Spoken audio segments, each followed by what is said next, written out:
But also on Reddit, like, you can literally just tell someone they're an idiot. And, and it doesn't matter. No. Like, I never do.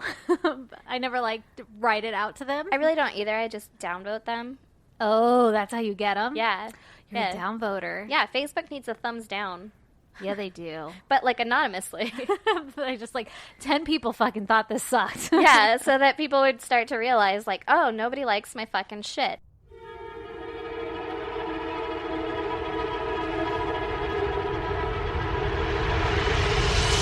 God damn! Oh, I think that's a really good idea. I know. You might be onto something. I think so, too. We can get rid of all the goddamn Minion memes. Yeah. Yeah. Minion or all the memes political stuff. I don't care what side you're on. I'm over it. I know. Yeah. That's the worst. Yeah. And then, like, who are you to try and fucking educate me on this shit? Like, we went to high school together and you shot bottle rockets out your asshole. Like, I watched you. I know for a fact you're not the cream of the crop here. Like, I do not think that your opinion is very smart. Exactly. I'm not coming to Facebook for my news from you. Anyway. All right. Speaking of, we can segue this somehow into my goddamn. Yeah. It's somewhat political, but not really because we're not about politics here. All right. Let it out. Let it out. Let me at it. In my neighborhood, the people who live across the street from us, every weekend, they fucking party it up. It's like a quinceañera going on over there, and it sounds like a goddamn blast, and they always have a huge bonfire. Ooh, that's fun. And the bonfire, like, shoots over the fence. Oh, God. And, like, our neighborhood is on a hill, and they kind of live at the top of the hill. So if you're down at the bottom of the hill, you can see these flames, because they're, like, real high. Yeah. And there's a bunch of palm trees around it, and every time I'm like, oh, that motherfucker's going up in flames, and I live right across the street, so I'm going up in flames. Yeah, this is not going to end well for San Diego. Yeah, but they always handle it really well, and there's never been a fire or anything. Anyway, the whole neighborhood just knows that these people get down on Friday, Saturday night. And they're always respectful. They, like, turn it off by 10 o'clock or whatever. Oh, but that's good. Yeah. Can't Not like us when we have our barbecues on the weekends. Yeah. Okay, so this weekend, I think it was Friday, they were having a bonfire, and the flames were huge, and I was sitting on the couch watching fucking Leaving Neverland, and I was by myself in the living room with all the lights off, and then all of a sudden I hear sirens going off, and I see all these police lights flashing, Uh-oh. and I'm like, oh shit, and I, like, get super excited. I have a goddamn this week. Exactly. I kept hearing yelling, so I would, like, pause the TV, but then the yelling would stop, so I'm like, am I imagining shit? And then I saw the sirens and everything, and I got excited, and I ran and got Lee, and then Lee comes running out, and we're so happy to see what's going on. Fucking nosy Nellies over here. In our fucking neighborhood. I know. I, like, peeked my little eyes out the window through the shades, and Lee full on opens the door and stands outside on the front porch, and I'm like, oh, okay, we're doing that? Yep, that's the difference between me and Brandon, too. Exactly. And I still hid. I, like, opened the window so I could hear what was happening. Yeah. But I was still hiding. Like, you can't see me snooping. Yeah. But anyway, so there's this cop pulls right in front, like, in our driveway. Ooh. And he gets out and he starts running towards the house on the hill with the flames. Uh-oh. But he's not, like, he's just kind of, like, hustling. He doesn't look like... He's not, like, sprinting. Yeah, He's not about to arrest a perp. He's not a firefighter. And he's here because of a fire. And then there's a neighbor, and he's standing at the fence line yelling to the guys who are having the bonfire. Which, by the way, I said they're up on a hill, so, like, when he's standing at the fence line, he's, like, really far down. Like, shouting up 10 feet. Shouting up 10 feet, 14 feet. I don't even know how many fucking feet. 2 people high. Yeah, and they've got fucking Fiesta music blaring, so they can't really hear. So this guy, they turn off the music, and they're like, hello? And this guy is like, we called the cops. We're concerned about the fire. The flames are like 14 feet high. I was down the street. This guy must be new to the neighborhood. He's like, I was down the street, and I saw your fire, and those palm trees are going to catch on fire, and we're concerned for your well-being. And the guy was like, I've been here for 10 years. Everything's fine. But he wouldn't, like, come out and talk to the neighbor. And the neighbor just kept, like, yelling over the fence. And the cop was just standing there like, what do I do? Oh, my God. I know. And they were like, it's fine. They're not going to catch on fire. We're okay. Thank you for being concerned, but we're okay. And then the neighbor kept talking to him and, like, yelling. I don't remember what the fuck he was saying. Yeah. But they eventually just stopped responding. And the cop was just standing there like, what do I do? Like, should I go talk to them? Should I go knock on the door? I don't really know what to do. Is it illegal? No, not in, where we live. You can fucking Yeah. do anything. Yeah, that's kind of what I figured. It's like the one little Wild Wild West triangle left of like San Diego, Yeah. where no one gives a fuck what you do, yeah, except for nosy fucking neighbors calling the cops on a goddamn bonfire. that's so funny. So then the cop, I don't even think the cop like went to go talk to them or anything. Thank you for your concern. I'm gonna keep partying. Did they turn the music back on after? Yeah, they still partied it up, but it was really funny that the cop like he was just standing there and he looked confused. Like, I don't know if I should go. And the cop's not trying to do anything. Like, he wasn't trying to go after them. He was Yeah. just like responding to the call. And you could just see the cop like, he was just kind of standing in the street by himself, like looking around, like, should I go talk to them? I imagine all he's supposed to do is go talk to the neighbor that filed the complaint and be like, "Yeah, that's legal. Yeah, you can do that. Sucks to suck. I'm sorry I bothered you. If they don't shut it off by 10, call again." Yeah, if it catches on fire, then call me. yeah, exactly. Oh my god, that fire is gonna start a fire. Anyway, so Lee and I were like super pumped. That's fun. Well, goddamn. Yeah. Fun living in fucking sketchy Yeah. neighborhoods, huh? Yeah, it really is. It really is. Neighbors yelling at each other is like my bread and butter. I know, because it's always something stupid, too. Yeah, every time. Well, Stacy, Yes, Aaron, give me your goddamn. my goddamn this week is probably just the fact that for the fucking 800th weekend in a row, I've had family over again and had to play hostess and put my regularly scheduled life on hold over the weekend to be a tourist in San Diego, which is awesome. We have a great city. Yeah, it's a good place to do it in. Yeah, but goddamn, I've walked the zoo so many goddamn times in like the past 2 weeks. My calves are burning. Oh, damn. I'm like, I'm gonna have a butt by the end of this. Why can't they make the zoo flat? They literally built the zoo in a bunch of canyons. Seriously, they did. They're like, oh, fucking Cat Canyon. That's Yeah. what we'll call this one. It was like, we can't develop this land. Let's just put a fucking zoo on it. yeah, it's fine. Animals like hills, right? Yeah. And then the first time that we went to the zoo, the fucking escalator, because they have that new escalator Yep. and all that shit, that Uh-huh. was broken. And so Oh, my fuck. ass was like, let's go all the way down this hill and then we're just going to go up the escalator because that's how fucking hills work. And my fat ass won't have to go all the way back up. And then I got to the bottom and we saw that it was out of order. And me and Brandon looked at each other like, oh, Fuck. Jesus. Like, this is a nightmare. And you got a goddamn stroller with like 1 million people. Exactly. Ugh. And it's like the first nice couple weekends in fucking San Diego. No, I so love it. yeah, it's great, but don't go outside. Yeah. Just People stay in are your out backyard. there. Yeah. Remember the first time we went to the zoo after I had my son, and I was just like plowing people over with the stroller, and I would be First like, time mom. "Yeah, I was such a bitch. I was so over it. Like it was fun, but like I hate people. People Yeah. are so not considerate, Yeah. and they just stand there and they take fucking 1,000 pictures, and you're like, this isn't the time for family portrait. This is a walkway. Exactly. You can't expect us all to stop so you can take a picture with this giraffe 45 million feet away." Okay, so also at the zoo, there was a fucking lady. We're in front of like I don't know what it was, but it was some animal that was like near the fucking edge of the enclosure, so everybody's looking at it, like gathered around right there, and there's benches and stuff. This bitch changes her kid on one of those benches. Oh my Like, God. Fucking ass out and everything, Oh, just changing his shit. diaper. And me and Brandon look at each other like, you couldn't go to the fucking bathroom? Yeah, that's what those are for. Yeah. What if you got shit on it or something? Like, that's And then gross. I was like, but okay, because Brandon was like, you can't go to the fucking bathroom for that. And I was Yeah. like, yeah, I mean, I get not wanting to walk 1,000 miles to the bathroom and have to wait and then go into a changing table and stuff. But also, couldn't you have picked a bench like not in front of an exhibit? Yeah, like, where everybody's sitting. yeah, we're walking fucking 30 yards away and there's a bench with no one around it. And it's just in the shade because it's just a bench at the zoo. And People think this world is made for them. fucking Carol and George donated it so you can change your kid's diaper on it. Like, God. Carol and George knew you would need this moment. Yeah, and I like the whole walk away from that exhibit. I was like, this would have been a better bench. That would have been a better bench.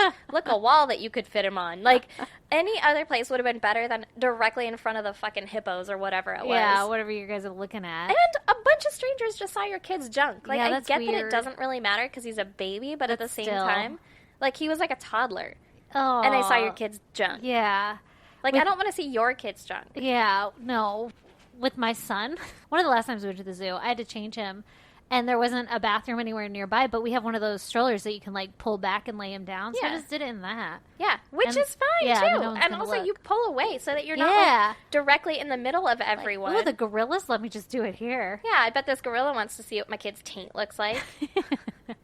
So, my goddamn is pretty much just that I had to deal with the general public for Yeah, that sounds awful. for a couple weekends while not getting like great sleep and hosting people. Oh, man. So that's my nightmare wrapped into one weekend. Well, goddamn. God damn. All right, lady. Welcome to motherfucking episode 30.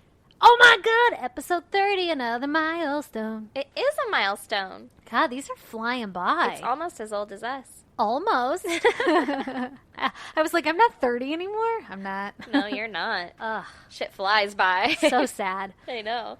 Okay, well then, for episode fucking 30, you better have something good for us, Aaron. I have some high quality fucking skullduggery here. Murder porn. Yeah. Okay, let's hear it. So, mine is about the Candyman. Bum, bum, bum, bum. His name was Dean Coral. Coral. It's like Carl, but coral. like a coral reef? Nope, there's no A. Huh. Like coral. like, hey, coral. Are you Coral. having a seizure? Should I give you something to bite on? Should I stop? You guys get how it's spelled yet? Would have taken less time to spell it. Oh, man. So, he was an American serial killer, and he was born December 24th, 1939, Ooh. which I would like to point out, kind of a shitty birthday. December 24th, you're getting one party, one present for Christmas I and know. birthday. That Yeah. is pretty shitty. He was born in Fort Wayne, Indiana, to Mary Robinson and Arnold Coral. Stop it. Don't worry, that's probably the last time I'll say his name. Or his last name. I'm going to call him Dean. Good plan. So, a little bit about his background. Arnold, his father, was strict, and Mary was really protective over him and his brother. And the parents fought all the time, and they eventually ended up divorcing in 1946 when Dean was only 7 years old. Okay. Dean was a shy kid and didn't really socialize with other kids, and I guess it was like teachers and stuff noticed. Uh-huh. When he was 7, he got rheumatic fever, but it wasn't... Whoa. Yeah, I know. But it wasn't diagnosed until 4 years later, and I guess that led to like a heart murmur, and so Dean was taken Jesus. out of PE in school, which I'm sure also kind of isolates you from Yeah. the rest of the school. I mean, that sounds, aside from, like, the fever and the heart problems, it sounds like my dream. Being taken out of PE. Yeah. You probably could have just because you're goddamn vampire skin. Oh, I'm sorry, I can't be in the sun for more than 10 minutes. It's a debilitating disease. Yeah. Wow, that was really hard to say. Yeah, you did it though. You crushed I don't know. it.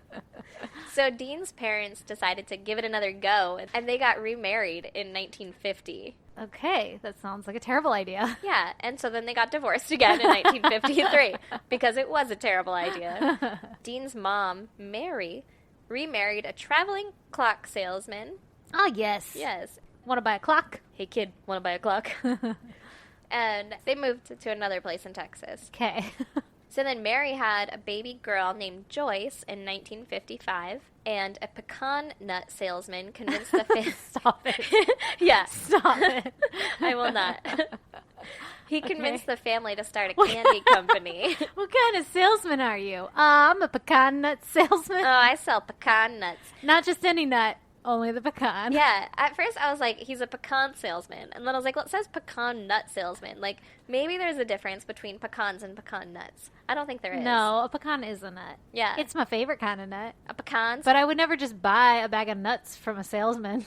right? I guess this isn't the 30s, though. Where's this guy making his money? Well, this is in 55 now. Well, shit, man. Maybe pecans are expensive back in 55. You know, hustling them pecans. Some Maybe- people call them pecans, Maybe he had a farm. Bunch of pecan trees. right? He could have had a pecan grove, Yeah. had a pecan grove. It's like the people who sell blood oranges on the side of the street. oh yeah, those are so fucking tits. It's so good. So the family was like, what a great idea, right? Yeah. And they opened a candy company and they called it Pecan Prince. Or they could have called it Pecan Prince.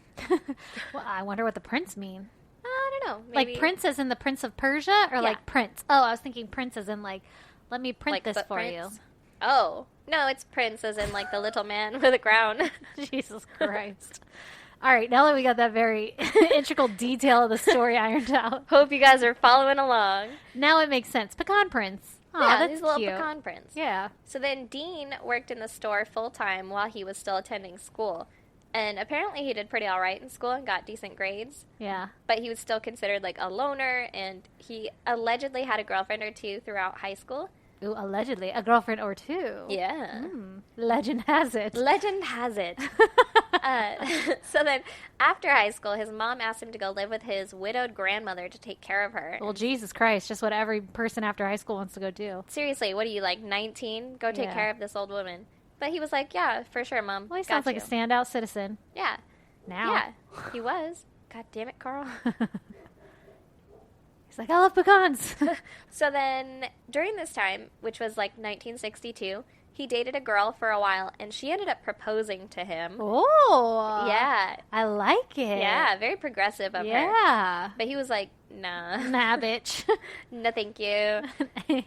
Nothing. He moved back to help with the family business, which was now in Houston Heights. Ooh, okay. And he moved into an apartment above the candy shop. His mom ended up divorcing the traveling clock salesman and opening a new candy store called Coral Candy Company.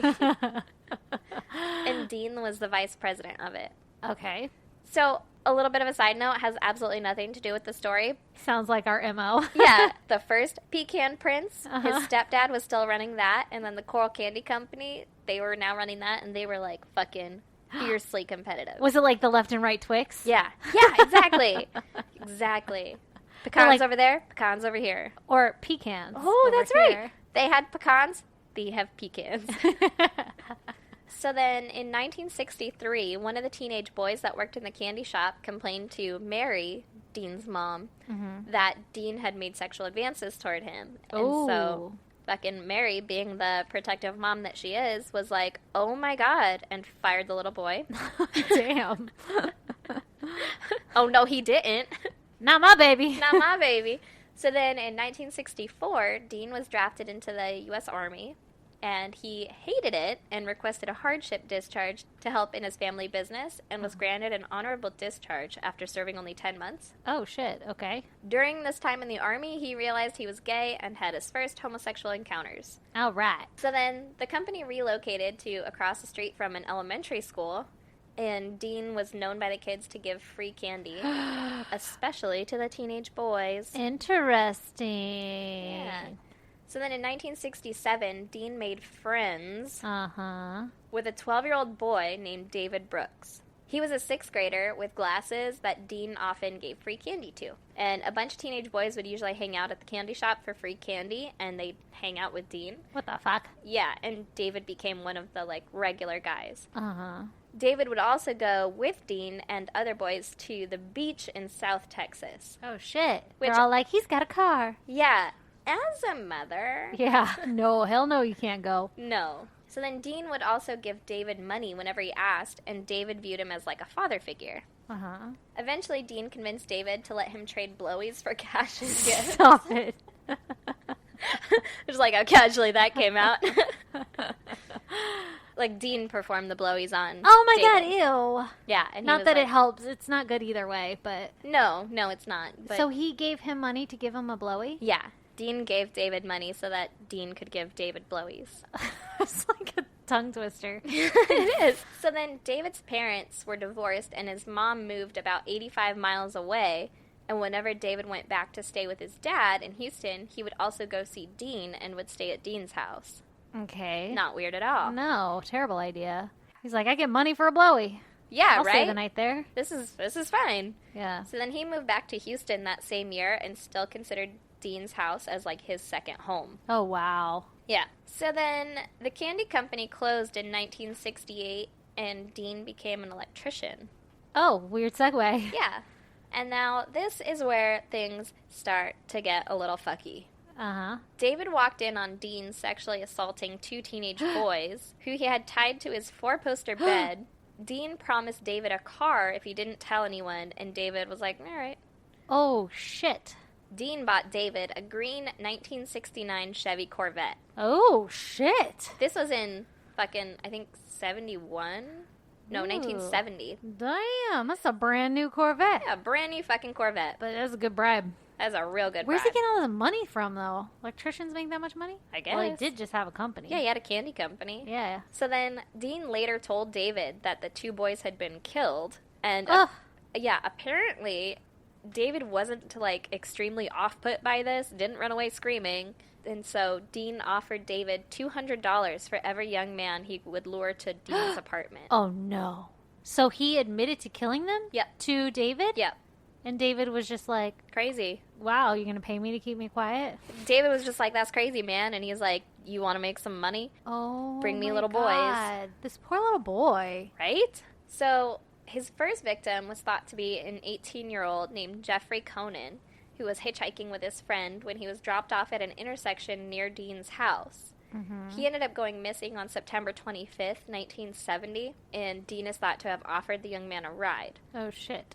David, Dean's young accomplice, Yes. led police to the body, like, afterward, way afterward, years later, Oh. which was buried at High Island Beach, and an autopsy determined he had been killed by manual strangulation. Ay. His body had a cloth in its mouth and was naked, wrapped in plastic, with his hands and feet bound. Oh, my gosh. So, let that set kind of a fucking precedence for what we're about to dive into here. Okay. On December 13th, 1970, David lured two 14-year-old boys named James Glass and Danny Yates to Dean's apartment. He was able to lure them away from a religious rally because James was a friend of his. Oh, shit.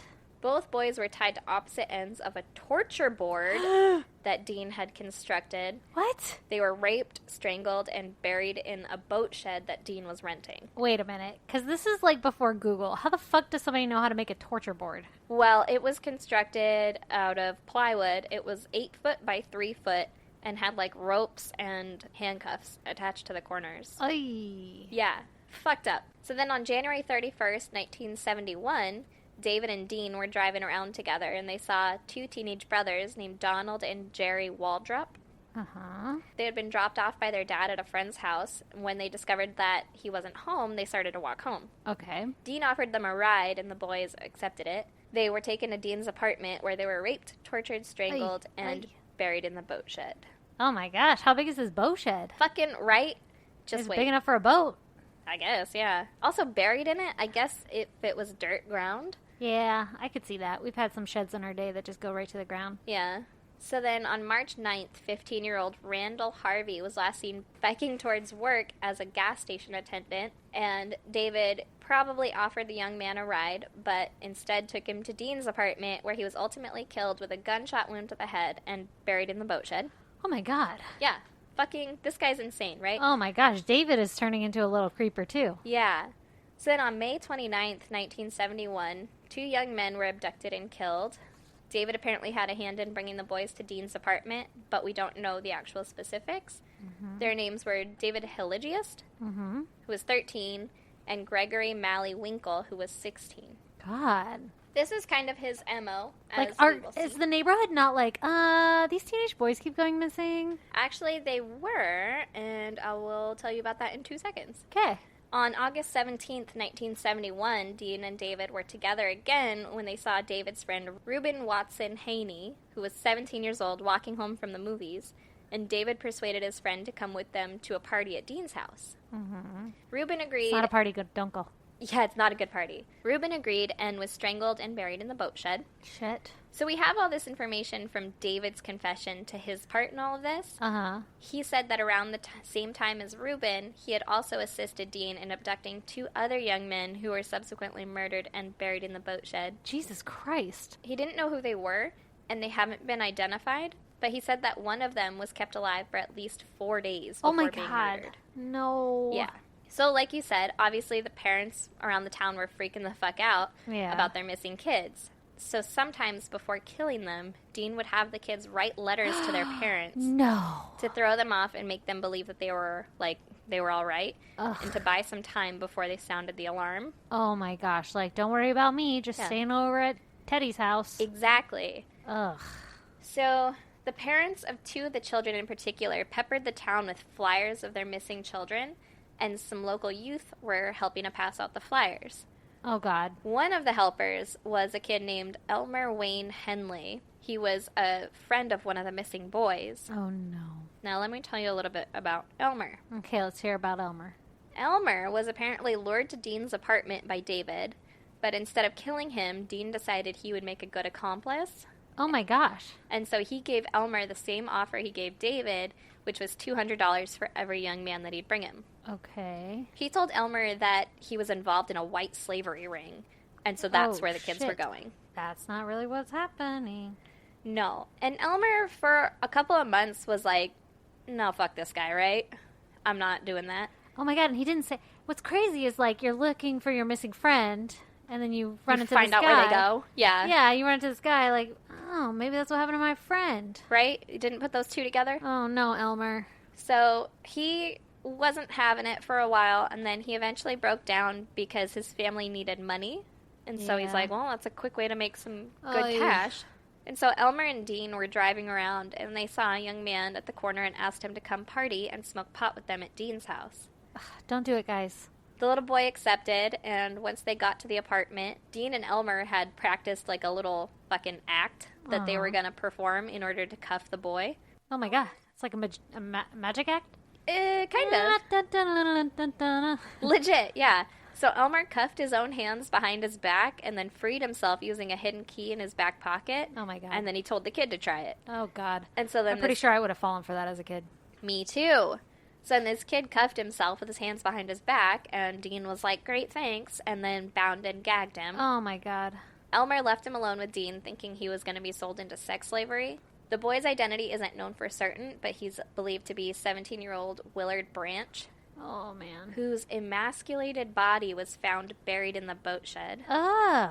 Does that just mean they, like, chop off his dick? Yep, Ugh. that's fucked up. That's super fucked up. Total side note, Yeah. this boat shed had to fucking smell, Yeah, like, they must have dug the first people deep. right? So they're just layering them. So, March 24th, 1972, Elmer, David, and Dean were out driving and saw Elmer's acquaintance, Frank Aguirre, who was 17, leaving a restaurant where he worked. Uh-huh. Elmer called Frank over to the van and was like, hey, come party with us. We're going to be drinking and smoking. I got these magic handcuffs. Right? Check this shit out. So then Frank agreed and followed them to Dean's house in his Rambler. Oh, shit. When they got to the apartment, they were all smoking, and Frank noticed handcuffs that Dean had left out, and he picked him up to look at him, and Dean was like, oh shit, and he jumped on him, tackled him, Oh, God. and cuffed his hands behind his back. It's like, this is my moment. Yeah, like, look, now he knows, right? Oh, shit. So supposedly, at least according to Elmer, he had tried to persuade Dean not to kill Frank, but Dean was like, nope, and then Oh, God. he told Elmer that he had raped, tortured, and killed the last boy that he had brought him. Oh, God. And Elmer had thought he was going into sex slavery, Yeah. which I don't really get how that's any better. No. But it's Other than he different. didn't die. Yeah, Or he thought they weren't dying. yeah. And so then Elmer helped David and Dean bury Frank at High Island Beach. So now he's Oh. like fully in it, fully aware, right? Yeah. So even though he now knew for sure what was happening to the boys he brought over, he still assisted in abducting young men for this guy. Oh, God. So the next one was 17-year-old Mark Scott, who was friends with both David and Elmer. He was grabbed by force and fought against Dean Oh, shit. when he was trying to restrain him. He even tried to stab him, Oh, my God. but he saw Elmer pointing a gun at him, and so he gave up. He was tied to the torture board, and he was raped, tortured, strangled, and buried at High Island Beach. Oh, my God. So they had to move places. Yeah, I guess the boat shed was kind of running out of room. Yeah. According to David, Elmer was an active participant in some of the murders and was pretty sadistic. Ay. They had abducted two young men named Billy Balch and Johnny DeLome, and according to David, Elmer strangled Billy and then shouted, "Hey, Johnny," before shooting Johnny in the forehead. Oh, shit. The bullet exited Johnny's ear and didn't kill him, Yuck. and so the guy was begging for his life, and Elmer strangled him. Oh, my God. The three also lured a 19-year-old boy named Billy to Dean's apartment, and Billy was tied to the torture board and abused by Dean. And apparently David persuaded Dean to let Billy go. Oh, wow. Yeah. So I don't know if that caused some kind of a tension between the three, But then the next time that David entered Dean's house, Elmer knocked him unconscious. Oh, Dean shit. tied David up to his bed Oh, God. and assaulted him repeatedly Oh, God. before letting him go. Oh, God. David stayed. Oh, my God. He still stayed and helped Dean with abducting other men. What a bad idea. Yeah. Get out while you can. Fucking right. Like, that would have been a perfect opportunity to be like, you know what? I don't think this is for me anymore. Fuck you guys. So Dean also acted alone at times, and in the summer of 1972, he abducted 17-year-old Stephen Sickman, who was leaving a party. He was hit with a blunt instrument in the chest before Oh. being strangled and buried in the boat shed. Oh, my God. He's back to the boat shed. Yeah. Had to wait for the soil to settle a little. Squeeze a couple more in. And the next month, 19-year-old Roy Bunton was taken while walking to work. He was shot twice in the head and buried in the boat shed. Oh, God. In October 2nd of 1972, David and Elmer were driving together when they saw two young men, Wally J. Simoneau and Richard Hembry. They were walking at Richard's home when David and Elmer convinced them to get in David's Corvette and come party with them. They brought him to Dean's apartment, and then that evening, Wally called his mom and yelled, "Mama," but the line was disconnected. No! Yeah. I don't want to know that part. The next morning, Elmer accidentally shot Richard in the mouth. Sure. And then hours later, both boys were strangled and buried in a common grave in Ugh. the boat shed. Oh, my God. In a common grave. I think we can call this a mass grave at this point. I feel like it's all pretty common at this point, yeah. So then the next month, Richard Kepner, who was 19, went missing on his way to a phone booth, and he was strangled and buried at High Island Beach. So this whole time, Dean was moving around and had switched apartments like 5 times. Wait, this boat shed I thought was like in his yard. He rented the boat shed. It wasn't in his yard. Oh. Yeah. Sorry if that's confusing. Interesting. In January 1973, 17-year-old Joseph Lyles was abducted and killed, and he was known to both David and Dean, and he lived on the same street as David. Wow. February 1973, Elmer moved to Mount Pleasant, apparently to get away from Dean. Yeah, good idea. And so then from February to June in 1973, there were no known murders. Wow. And that's thought to be because Elmer left. yeah. Elmer came back. Oh, God. And so the relationship between the three of them continued. Uh-huh. And Elmer and David also agreed that there was an increase in frequency and brutality of the killings. Oh, God. They said they could tell when Dean was itching for a new boy because he was like a drug addict and would start like chain smoking, and Jesus Christ. he would get restless and he would like twitch reflexively. Oh. Yeah. Creepy. Elmer said it was like bloodlust. Yuck, yuck, yuck, yuck. And Yeah. why would you help facilitate this, Elmer? Fucking right. Yeah. Why wouldn't you be like, oh, you know what? I think this guy's a little fucking nuts. Yeah, I'm gonna get the fuck out of here. So then, June 4th, 1973, Elmer and Dean took 15-year-old William Ray Lawrence, and he was kept alive for 3 days, Oh. abused and tortured, and he was strangled and buried at Lake Sam Rayburn. Oh my God. Okay, a new body dumping grounds. Yep.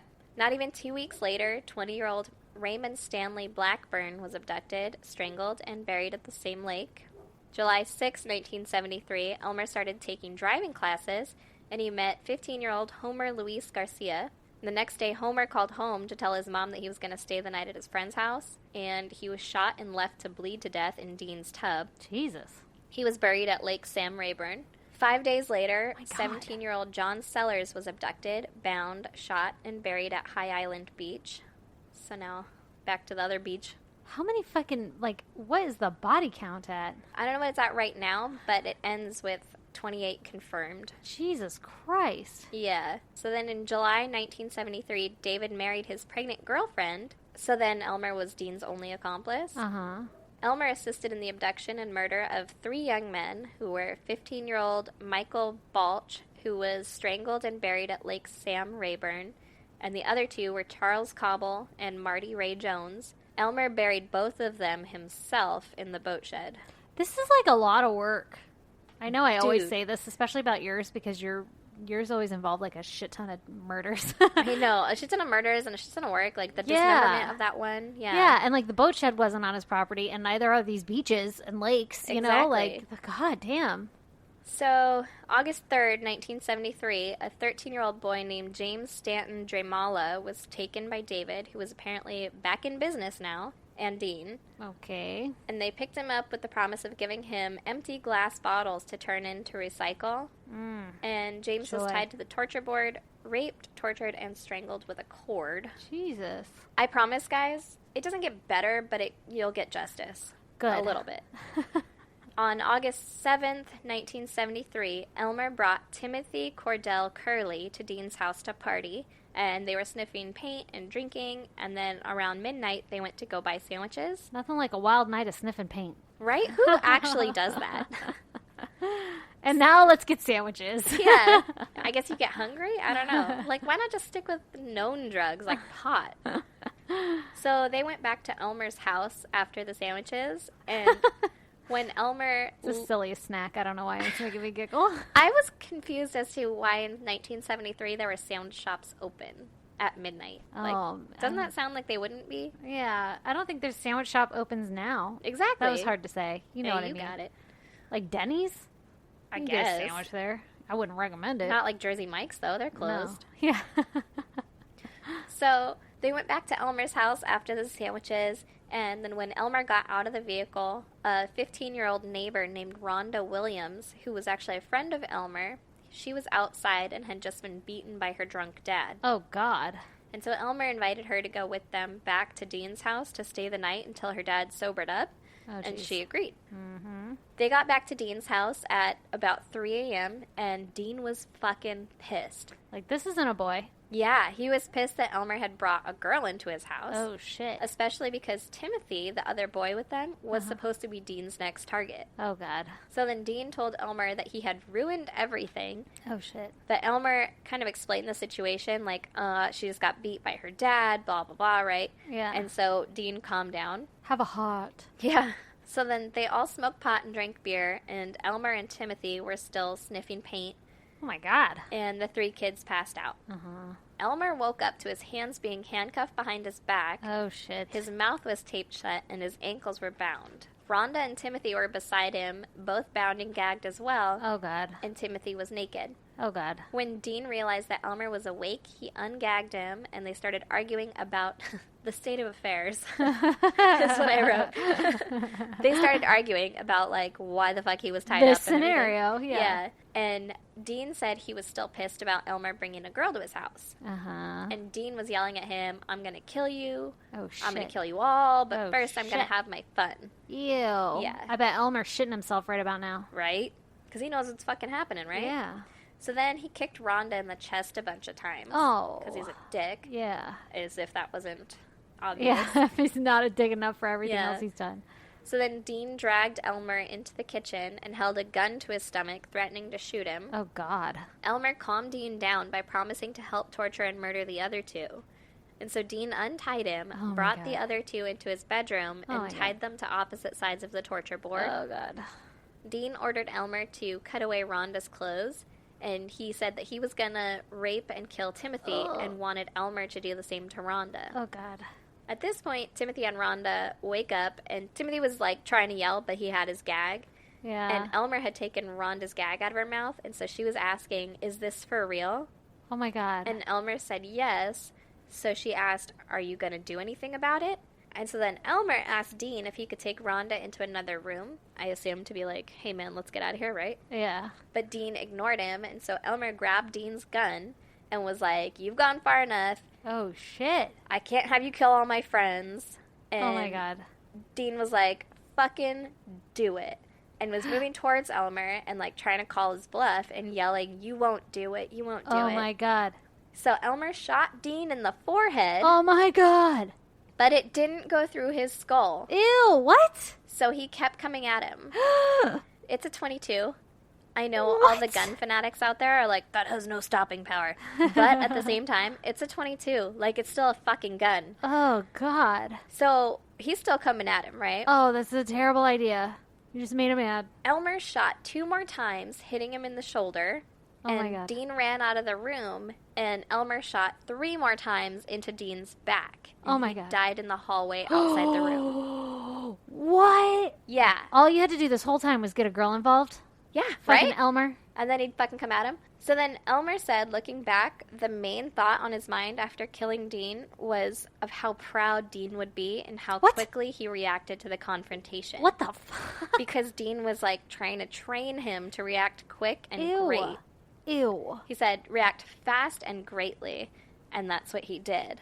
Gross. Isn't that weird? I mean, go Elmer, but you're still a dick. Yeah, listen, Elmer's not innocent in this. No. But also, at least he finally fucking got some sense and killed Pulled this the guy. trigger. Ha, got him. Yeah. So Elmer released his friends and told them to go home, and they were like, no, man, fucking call the cops. And so Elmer was like, okay, I guess. So Elmer called the police at 8:24 a.m. on August 8th, 1973, and he told them he'd just killed a man.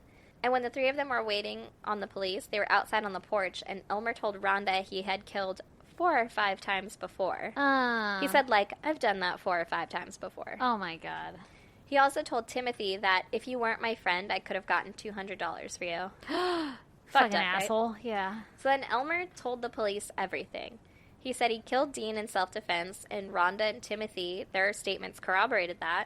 Yeah. He also told them about the whole operation, including David, and that it had been going on for over 3 years. Where's David during all this? He just wasn't there that night. Oh, okay. Guess he got married and had a family and shit, right? He did get married, and they did have a kid, but he was still involved afterward. He just wasn't there all the time. Yeah. Not like living there. Yeah. So police didn't believe Elmer at first. What? And they thought that Dean was the only murder and that it had probably happened because of a drug-fueled fight. Oh, shit. He's like, go check the goddamn boat shed. Exactly.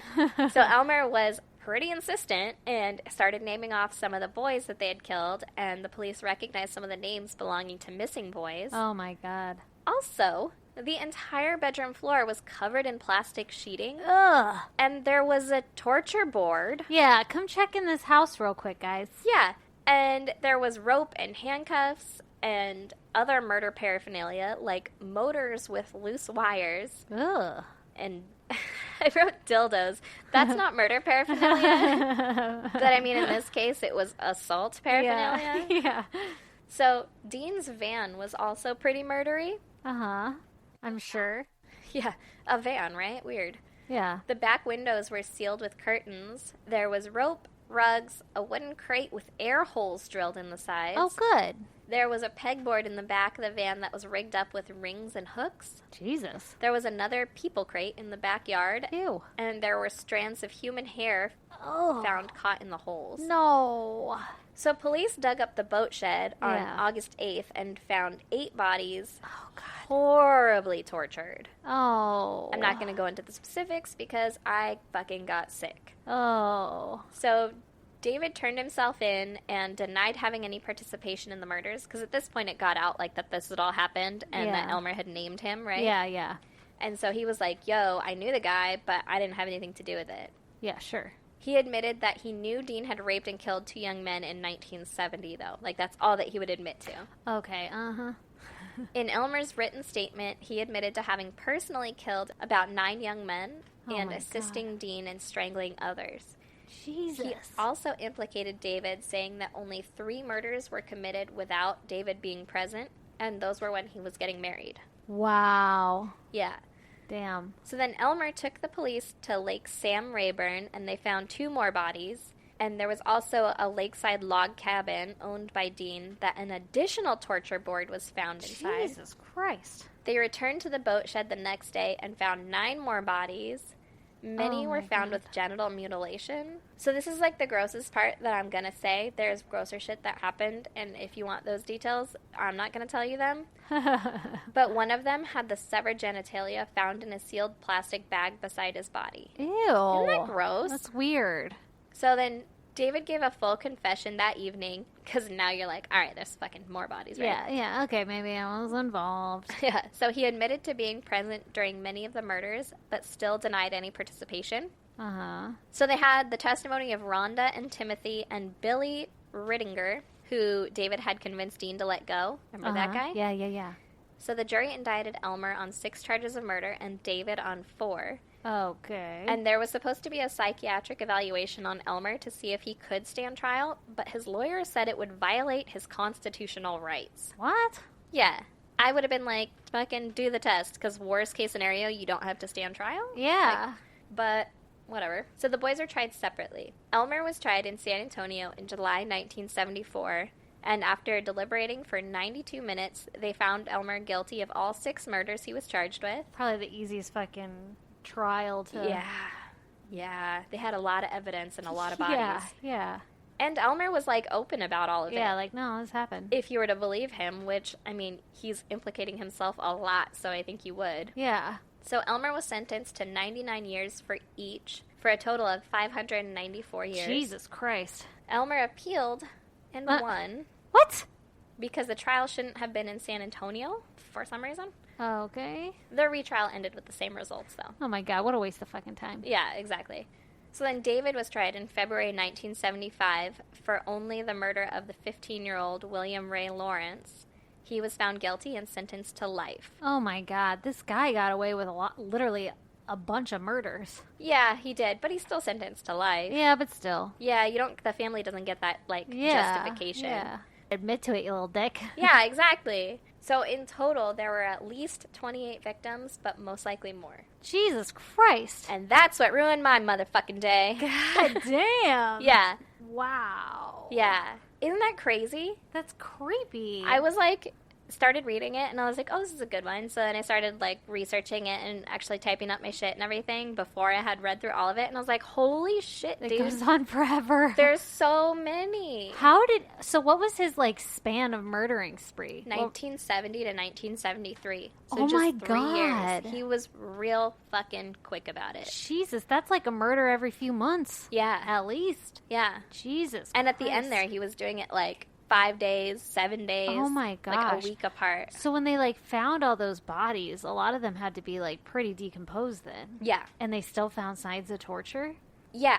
Well, they went to the boat shed Uh-huh. on the 8th, and they found, like, 8 bodies or something. And then the next day, they went back to the boat shed, and then they dug deeper. And then they found more bodies that were more decomposed. But they were all wrapped in plastic.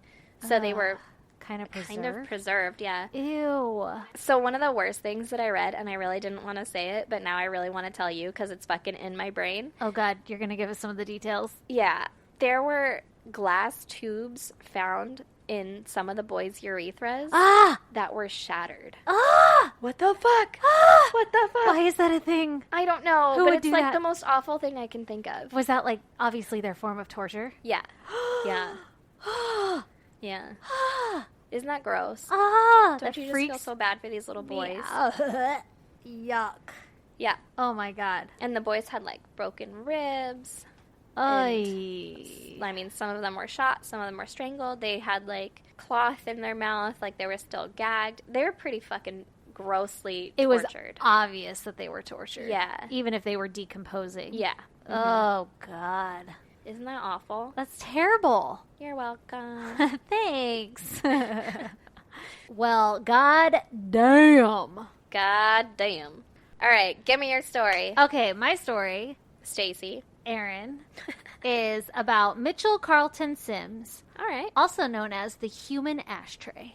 Ew. Okay, for the record, the human ashtray part literally has nothing to do with his murders. Oh. I guess he was like one of these guys. Like, his background is he grew up in like a shitty household. He barely saw his dad maybe like 2 or 3 times in his life. Uh-huh. And his stepfather abused the fuck out of like the entire family. Like, he would Oh. hear his mom being raped. His stepfather would like rape his sister. And oh my like, God. I know, some weird shit. Like, he would make them take their clothes off and lay in bed next to each other. And he would Ew. want him to rape his sister. And he wouldn't do it. And he would get like beat and shit. And so this guy had like a fucked up childhood. Jesus. And as an adult, he would do stupid shit like put cigarettes out on his chest. because he's 'Cause had worse. Yeah, exactly. So that's where he gets the human ashtray nickname from. Okay.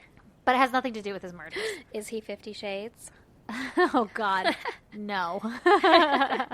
He's 50 Shades of fucked up. All How right. about that? There we go. All right. So, March 1985, Mitchell Sims, he was 24 years old at the time, and he was working as a manager at Domino's Pizza in West Columbia, South Carolina. Okay. There's a lot of directions in that name. That's true. Mitchell became like super upset when allegedly his boss withheld some of his bonus from his paycheck. Ooh. And he was like, fuck you, I hate you. Okay. And reasonable reaction. Yeah, and he complained about it, but nothing ever happened. So he came up with this like plan of revenge. And his plan was that he was going to try to get all of his coworkers to walk out on the job on the same day. Okay. And then report his supervisor to like fucking Domino headquarters. Yeah. And that they would have to fire his supervisor, and then everybody would like get their job back right away. Yeah, and everyone would clap. Yeah. This was his grand plan. Okay. So when the day came for the walkout, everybody fucking bailed on Mitchell, and only Mitchell and one other employee quit. Aww. And that other employee was Ruby Paget, who just so happened to also be Mitchell's girlfriend. Oh. So she kind of had that obligation. Yeah, she had to. And she'd only worked at Domino's for about a month at the time. So she's like, whatever, fuck this place. Yeah, I fucking hate this job too. Let's go. Yeah. So, obviously, Mitchell gets real pissed off Yeah. because nobody followed along with his plan, and now he's out of a job. Okay. And so, for like ever, he would always rant about how pissed he was about this scenario and that he was going to kill his former boss. Oh, And God. he planned on blowing up Domino's. Not a real stable guy. Not a normal reaction, no. No. I guess at one point he even bought a gun and shit, like while he was talking Jesus. about this. Yeah. Was he still with the girlfriend like that whole time? Yeah. Oh. And she's like, yeah, get him. Yeah, which I didn't realize this till, and I don't think I put this anywhere in my notes because I didn't realize it till the end. But I guess Mitchell had a wife at the time and was like cheating on his wife with Oh. Ruby. Okay. But I think they were kind of separated, but not divorced. All right. I don't know. It was Pizza hose. It was it was really weird. Anyway, so he's all pissed off, buys himself a gun. I'm gonna blow up all the Domino's. And then he's like, I'm gonna go get me a job at another Domino's. All right. So he gets a job at another Domino's in Hanahan, South Carolina, which is about an hour away from the original Domino's. Okay.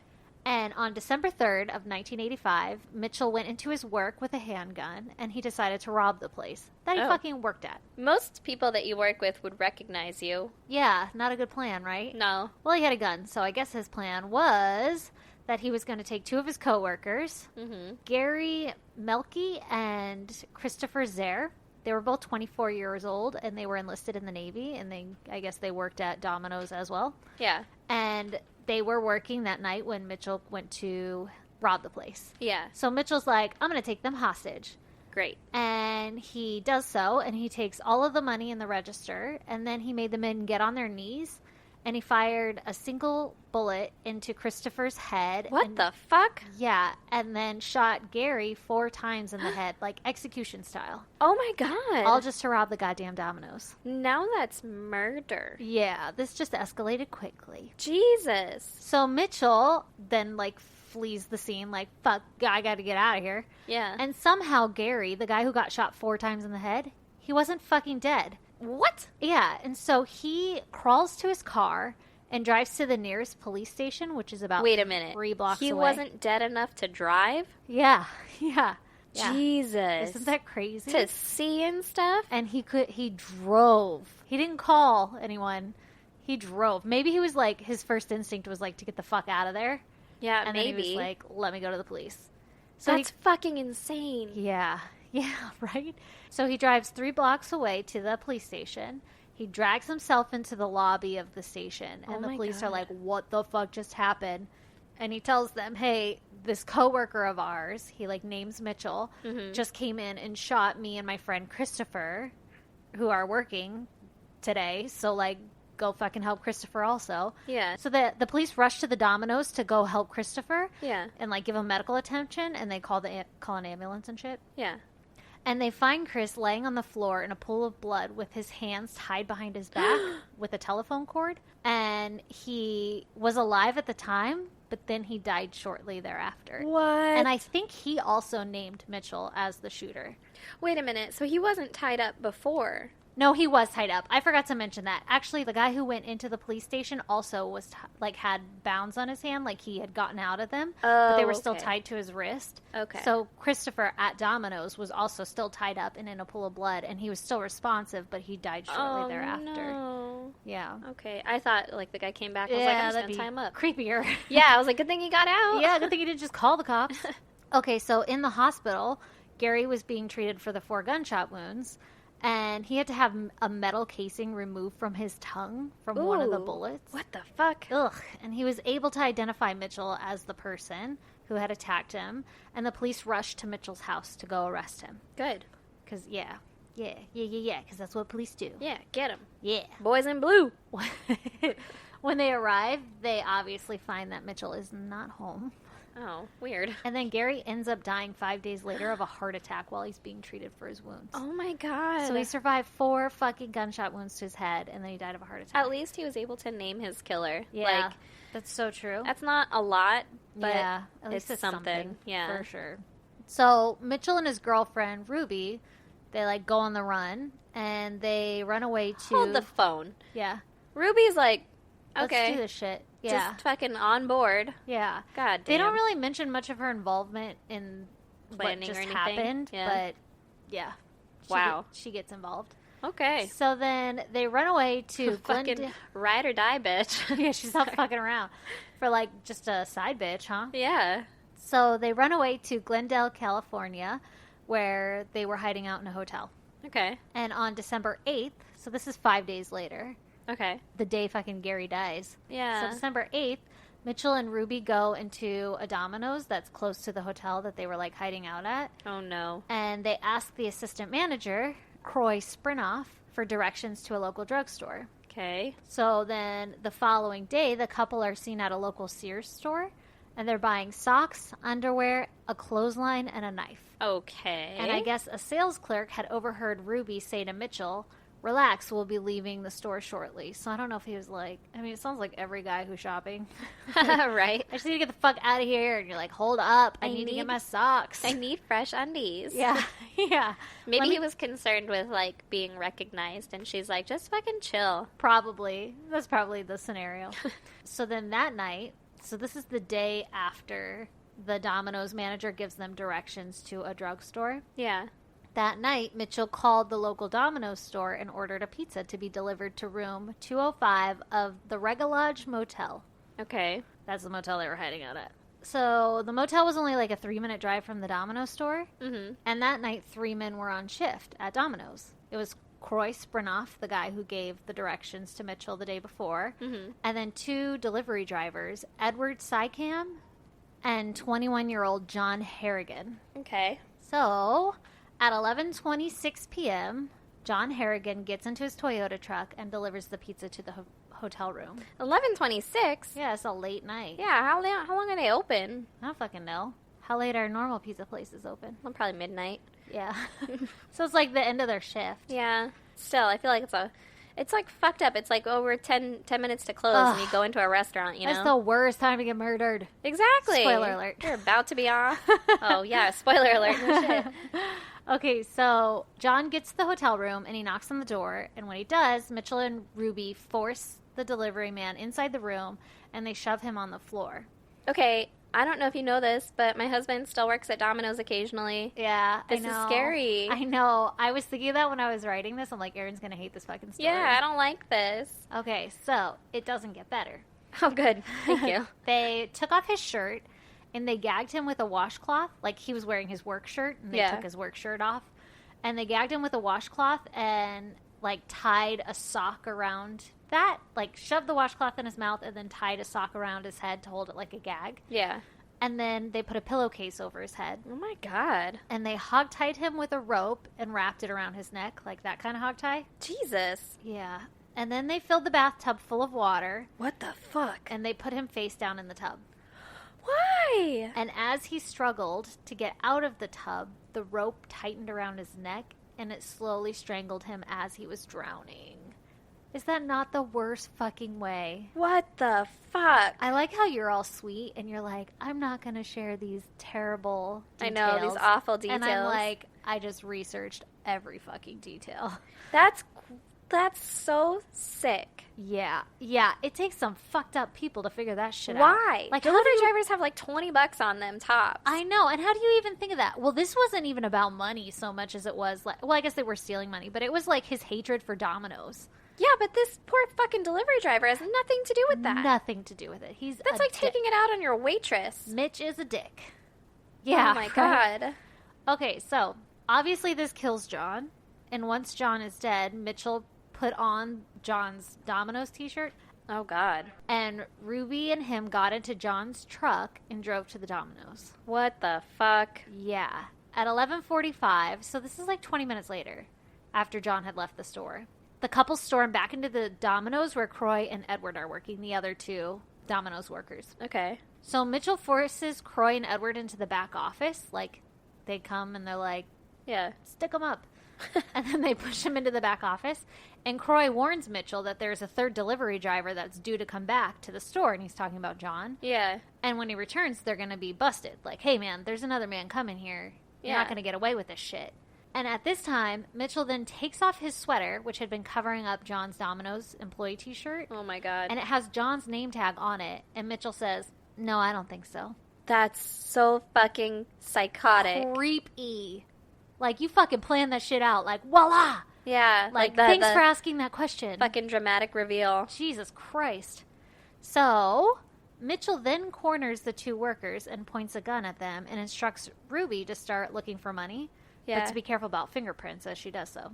Oh. So he's like, fill the fucking bag. With all the fucking flour they have around those places. Yeah, with all your cash. Yeah. Like, a pizza joint doesn't seem like the most... No, and they put it in, likely like, place. safes. Yeah, yeah. Well, she finds a bunch of cash and she puts it in bags and she starts wiping the place down for prints, like what Mitchell said to do. Okay. During the robbery, a customer shows up. Uh-huh. And Mitchell's like, yo, act like everything's normal, and tells Croy to go help the customer out. Yeah. He says, like, you know, do it without revealing what's going on. Like, fucking, Yeah. don't let him know I'm holding this place up. And if you do, I'll fucking shoot you. And so Croy complies, only this wasn't really a normal customer. This was another Domino's employee. Oh, shit. So the off-duty employee noticed that his coworker, Croy, was pretending to not know him, like was just treating him like a normal customer. And then he saw Mitchell, who he didn't recognize, wearing John's Domino's t-shirt with the name tag on it. And he thought, well, this is fucking suspicious. Yeah. I guess Mitchell was also smoking a cigarette in the store, which was against policy. And fucking a little suspicious. Yeah. I mean, this is the 80s, so I don't really know what the smoking in the fucking store policy was. It's against policy. Yeah, yeah. It's not like, it maybe didn't stand out as much so much as like a, hey, we're not supposed to do that here. Yeah, but I don't think employees should have ever been smoking in the back. That's true. Like, do it on your work break, or customers could smoke in the front, maybe. Yeah, you know? but not while you're cooking the goddamn food. Yeah, you don't want ash in your pizza. Blech.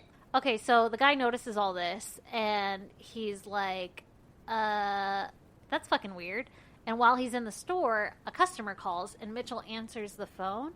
But he answers saying, like, hi, this is Mitch. Like, thanks for calling fucking Domino's, or whatever they say. And he uses his name Mitch. Yeah. Even though he has on the name tag John. Yeah. And so the guy's like, something's fucking really fishy here. And he gets his pizza, and then he leaves the store. Fucking good thing this guy wasn't just like, hey, Croy. Croy, what are you doing? Yeah, Like, Croy, how's it going? why are you acting weird? buddy? Yeah.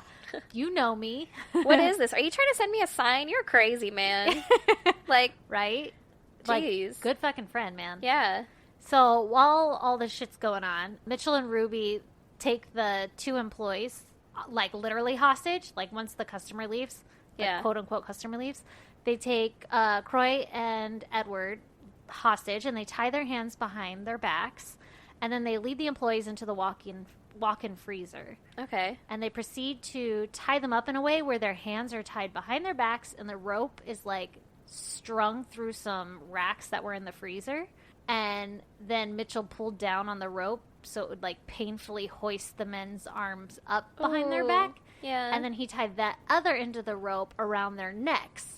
And he tied it so tight and pulled it, like, taut enough to where they had to stand on their tippy toes to keep from strangling themselves. Oh, my God. Yeah. This guy is fucked up. How the fuck did he think of this? Yeah, that's... I don't Gross. know. That's like torture Yeah, shit. yeah. Super sadistic.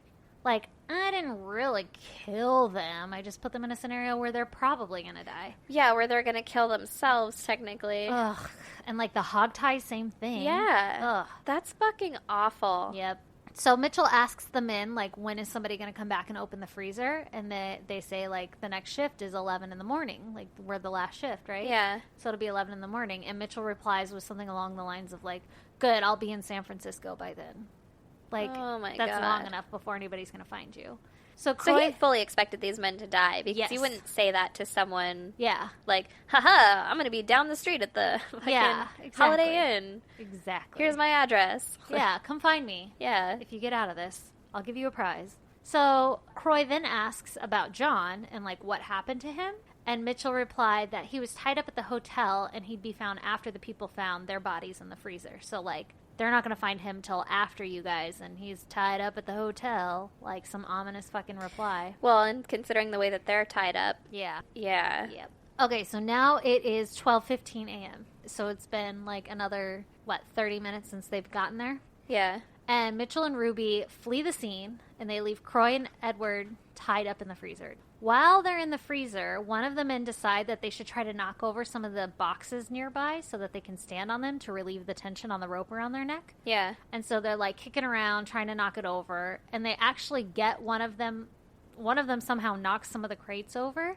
But I don't know that they were ever able to like stand on it or what. Like every time they tried to do it, the ropes would tighten around their necks. Oh and my at one God. point, one of the guys like passed out, like blacked out from it because he Yeah. was literally choking himself. But the good news is that like while all this shit was happening, that off-duty employee was so suspicious that he called the store manager and was like, yo, there's some like weird shit going on. Like I stopped by the store and there was this guy. Is somebody supposed to be there from another store? And the store manager was like, what the fuck? And called the cops because he's like, no, that doesn't sound good at all. Wow. Good on them. Yeah. Especially if you're not just calling the store and like having fucking Like, hello. one of them answer like, oh yeah, Right. everything's fine. Yeah, right, exactly. So they call the cops. And at 12:30, the cops arrive. And they find Croy and Edward tied up in the freezer. While one of them had blacked out, they were both still alive. Wow. Yay! Yay. And they tell the cops everything about John being tied up at the hotel. Yeah. And they're like, oh, help our friend John. And when they get there, they find that John is dead. Yeah. And he was in the bathtub, which was full of water. And he was laying on his right side with his back parallel to the side of the tub. And the cold water was running at full blast Oh my on God. the back of his neck. And his head was like directly under the water spigot. Oh, that's so fucked up. I know. Get this shit. The tub plug was broken on the tub, but they had the water blasting so hard that the water had filled up to the overflow valve. So it was like a full tub of water, even Yeah. though it wasn't actually like plugged up or anything. That's fucked up. It's so heartbreaking. And then he was hogtied, like I said, and they had it like tied around his neck and a pillowcase over his head and the washcloth in his mouth. And they did an autopsy on him, and it showed that a combination of the vessels in his eyes and the eyelids that had like burst, Ugh. like between that and the ligature mark around his neck, indicated that the rope had been applied to his neck while he was still alive. So I mean, we know that Yeah. now, but this is them like figuring shit out. Like they tied the rope around his neck and then threw him in the tub. Yeah.